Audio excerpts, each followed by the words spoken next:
after 1 o'clock here Eastern Time here in Tallahassee, Florida. And just want to cover a few more things tonight that I witnessed in the courtroom today. We saw Donna Adelson be convicted in a little over 3 hours, as expected. All counts she was convicted of: first-degree murder, conspiracy to commit first-degree murder, and also solicitation to commit murder.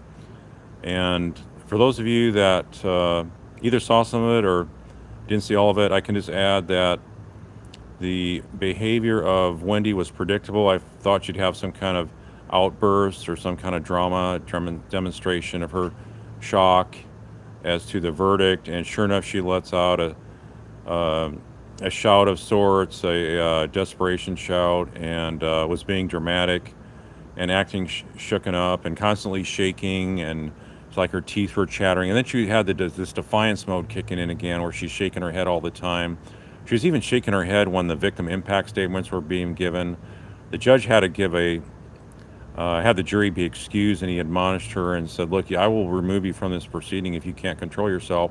She really didn't control herself well after that either. Like I said, she was always shaking and acting like she's crying. So a judge is going to kick somebody out of the courtroom for part of their sentencing if they're just crying. But her shaking her head like she was doing, she kept on basically still in defiance and not accepting responsibility for involvement in the murder of Professor Dan Markell. So it was actually pretty emotional in there to hear the Markells talk about what they're going through, and then you hear this elderly woman that's crying and whatnot. I think initially it's like, gosh, your nerves and the heart gets jolted, because like, oh my gosh, what's happening to this poor lady, senior citizen lady at 75.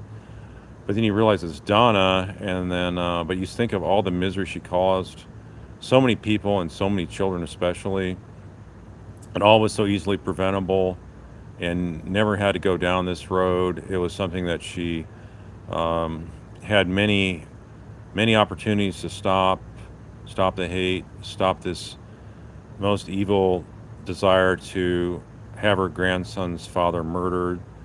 And so this was a true and just verdict. She had a fair trial. She was too afraid to testify, and she's probably the first time she didn't want to talk about a subject in her life. I think any other time in her life she would have wanted to just ramble on and on and on and try to control the outcome by being able to manipulate people. She, I think, feared the jury because she realized she can't manipulate them, and her attorneys probably told her she's going to get raked over the coals on cross-examination. So it's very much something that we weren't quite expecting her to want to be able to exercise her rights to remain silent in her own jury trial, where her life is on the line.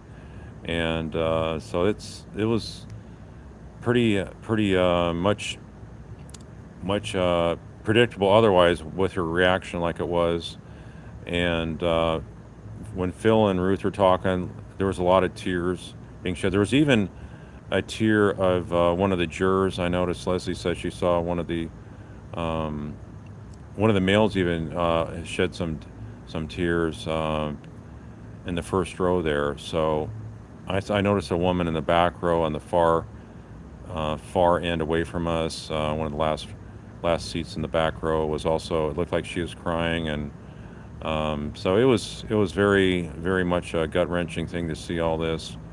But it was at the same time another step in the right direction to have more of those responsible for this murder be pursued. And now that Donna's convicted, and even though she didn't testify in this trial, she could be ordered to testify in Wendy's trial or Harvey's trial, even if she's been convicted. Keep in mind, Charlie, they didn't have to call him. Afterwards, as you saw, Georgia said they didn't need to call Charlie because in case they needed to bring out this extortion defense and how ridiculous it was, in case they needed to use Charlie, they had him on standby.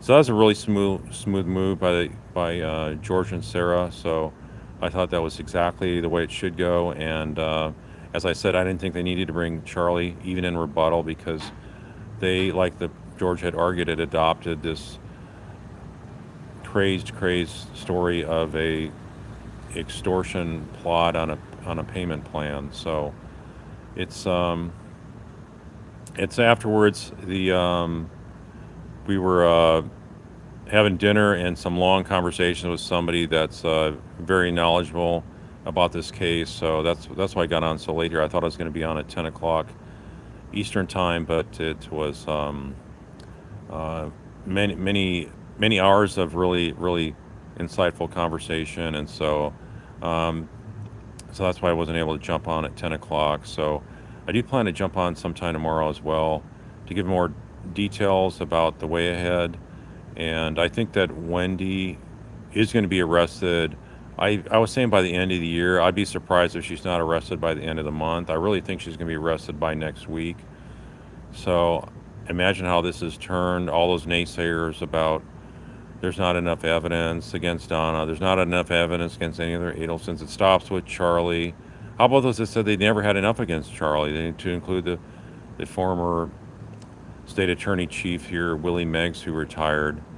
So I'm glad that the prosecutor, chief prosecutor in this case, Jack Campbell, has gone after Charlie and had the intestinal fortitude and guts to go after Donna, although he was delayed in doing that and almost let her flee the country. He's at least doing this, and I want to give him credit for that. And I'm expecting him, and I believe he's got the confidence that he's got the right team in place to be able to go after more Adelsons behind this murder of Professor Markell. So I just think it was the judge came out and warned everybody not to show any emotion or expressions to the verdict, whichever way it went, and everybody in the gallery did abide by that completely. The only one who didn't abide with it, of course, was Donna, who's letting out shrieks and completely freaking out about this. And I think part of it was also drama, but it's the first time I think she wasn't able to get her way and manipulate some folks on something so drastic. Her money didn't buy her an acquittal, and so that was great to see a part of the justice system where even with people with money and millions of dollars worth of it are not able to try to get over on the system. So great job, all the law enforcement folks working this thing, and it's really a great day for justice for the Markells, but it's not over yet. True justice won't happen until Wendy is definitely pursued on this case, and so thinking that could be days away that Wendy is arrested and brought here to Leon County Jail and has to sit there in the same cell and Bay Area that her own daughter sat in, and Charlie on the men's wing was there for a year and a half as well. So it's just really sobering thought to think of how far things have come in the last couple of years on this case. So I'm sitting here outside the hotel and a cop car keeps circling around. Not sure what's going on here, but as I said, here in Tallahassee, just want to give a post-verdict follow-up tonight that I was trying to get to a couple hours ago. But I got my wrong glasses on, so I'm not able to see your comments. Let me take my other glass off, see maybe I can... Yeah, we're exhausted. I've gotten probably like 5 hours sleep last night or less, and only 3 hours the night before when we flew in.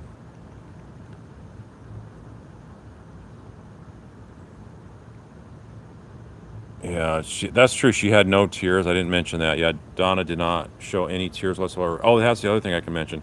Harvey was directly to our left in the other row, directly behind defense counsel table. And at no time did he shed any tear. He had zero emotion whatsoever. He just sat there sort of slumped the whole time, like he's been sitting there for most of the trial, either sort of sitting back or sort of leaning forward a little bit. And he did not have any expression whatsoever, never came up to try to reassure Donna, or at least stand near Donna as folks were even leaving. Because once we were dismissed, Donna, they right away ushered her out of that area, so she never looked back at Harvey one single time. And so it's really a disintegration of that entire family relationship of these Florida Adelsons. And where do we have Wendy? Wendy's somewhere unknown right now, maybe in Colorado, maybe in Texas, but she's she better have her affairs in order, is all I can say. And if she's going to try to flee the country, I hope that they have some kind of tabs on her and monitoring her, so that won't happen. But the thing is, defense had no legitimate shot of getting any kind of acquittal on this case or even a hung jury. There's so many indicators, circumstantial evidence pieces that cannot be explained away. That's the great thing about circumstantial evidence.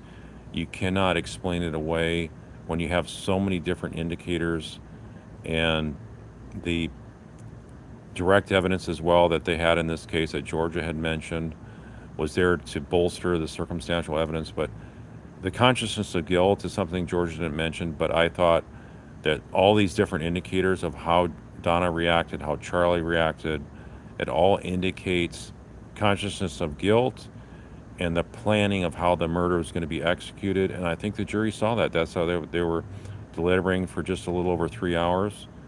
And it's it's something I think will happen the same with Wendy. I think Wendy's not going to be too long of a deliberation case either.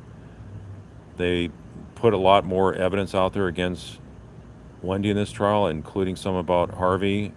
So it really, I think the jury really has their main takeaway is, why aren't you arresting more Adelsons? And what I can tell you is, as a both a prosecutor and defense attorney for many years, when the jury comes back and they do not look at the defendant, that is a sign they're going to convict them. If they're coming back and they're looking at them and they're sort of smiling and have a easygoing, carefree attitude, then you know they're going to be an acquittal. This one was very different in that fact that they came out, they had firm looks on their faces, and the jurors were, a lot of them were looking at Donna, and I think they're looking over that way because they were so disgusted by her behavior and how cold and heartless this was. So I've never seen that before, where jurors are actually given sort of like a stare down of the defendant they're about to convict. Normally they want to look away and they sort of feel bad for him. They didn't seem to have any emotional concern for Donna whatsoever. I think they were just concerned about where have you been and thinking you're going to get away with this, and how have you been able to get away with this for so long, and the lies she told in this case. As George even mentioned, she wouldn't even admit that she's trying to leave the country. She's because of avoiding prosecution. She had that message where she said, I'm next, and they're not going to get me though. I mean, if that's not an indication to flee.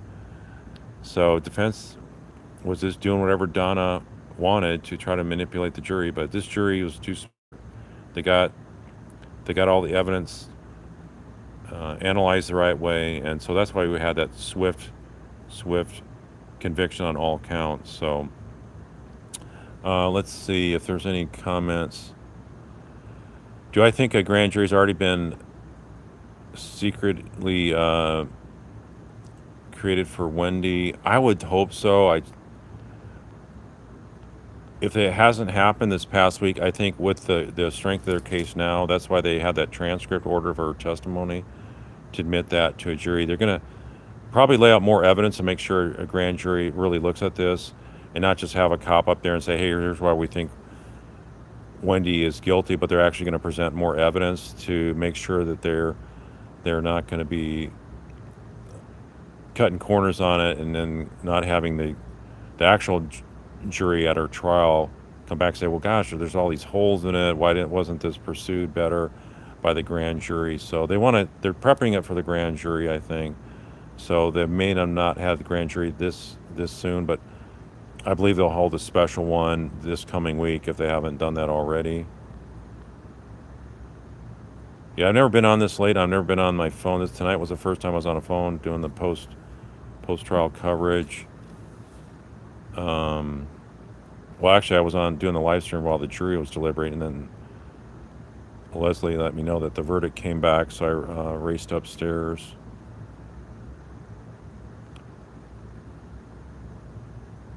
Yeah, Charlie just basically stood there. He just looked straight ahead. and there was no emotional reaction. He was just stone cold, no emotions whatsoever. He walked out of the courthouse by himself tonight, and there was a couple of ladies that were sort of hanging around with him out in the hallway there throughout the day, and yesterday as well. And those ladies were no longer there, and don't know why they weren't there or who they were, anything like that. But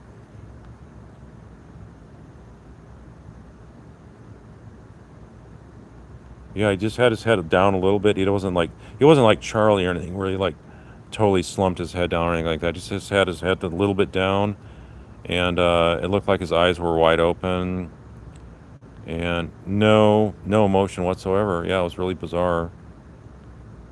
So I think Wendy will be indicted next week and probably arrested within a week or so.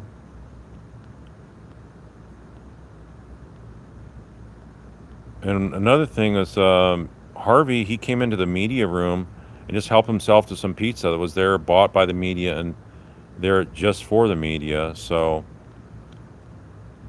I think it's an issue where he's probably on some kind of antidepressants like meds, Prozac or something like that. I've seen that happen before, especially for elderly. They're given these kind of drugs. They give them for the reasons of like anti-anxiety or whatnot, and it completely makes them comatose. He looked like he was cooked up on some kind of meds that his liver wasn't able to process properly. I saw the same thing with my dad one time, where he was on some medication when he was in the hospital with COVID. Got out of there, and he was one of my sisters who was still taking care of him was still on. I think it was on Prozac. They was still giving it to him, and he had no ability to really converse. He sort of was acting like exactly like Charlie was, or excuse me, Harvey. And lo and behold, my sister told me. I asked her, "What do you mean you're giving him all these pills?" Well, some of the pills they were giving him still when he's out of the hospital was Prozac, and so we got him off that. And within a couple days, he returned to himself. But he was on that a couple weeks after the hospital, and he was doing stuff like being a petty thief out in public and stuff like that. So some other strange, bizarre behavior I won't talk about. But anyway, that's what it reminded me tonight, seeing Harvey with no emotion whatsoever. It was really strange. And when he was around in the hallways and stuff like that, people didn't even acknowledge Harvey. Just ignored him. Like when he was walking down the hallway, he just sort of shuffled along. He didn't look at anybody. When I'd pass him in the hallway, he would not look at me at all. It's just like he's just looking straight ahead, tunnel vision. So sad to see. He could have taken some effort to stop this craziness in the family.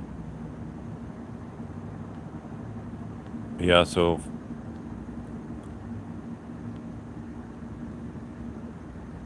it was so gracious the way the Markells handled the situation. There's no hate in their hearts. They're sad, and they're so sad for these kids. So many kids have had their parents just completely ripped away from them, as well as them being ripped away from their grandchildren from Danny.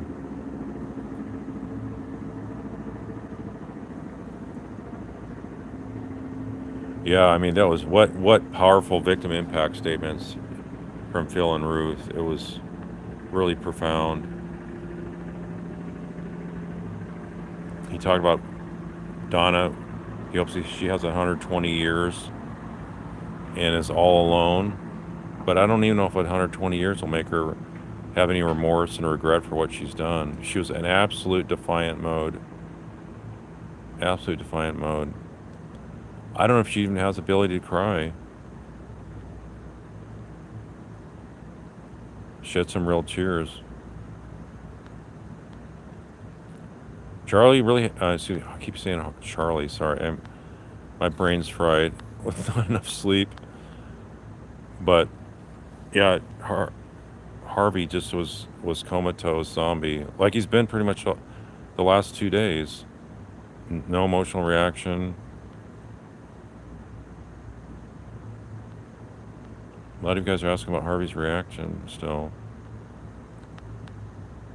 Yeah, so he's free to head back wherever, or he's going to go back to the continuum, the higher rise we saw. that they still have. But just think about it. When I'm going to say when Wendy is arrested, he's going to probably have to sell that. I don't know if they have enough millions to be able to cover her. They're probably going to ask $2 million for her.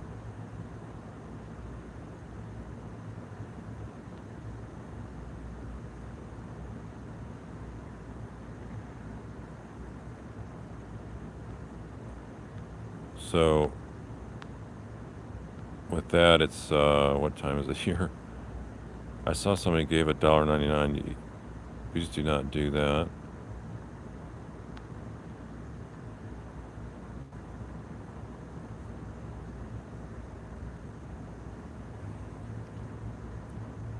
Yeah, and it came out the denial of visitation. This jury has no idea about the denial of visitation, but that better be front and center for Wendy's case, is all I can say.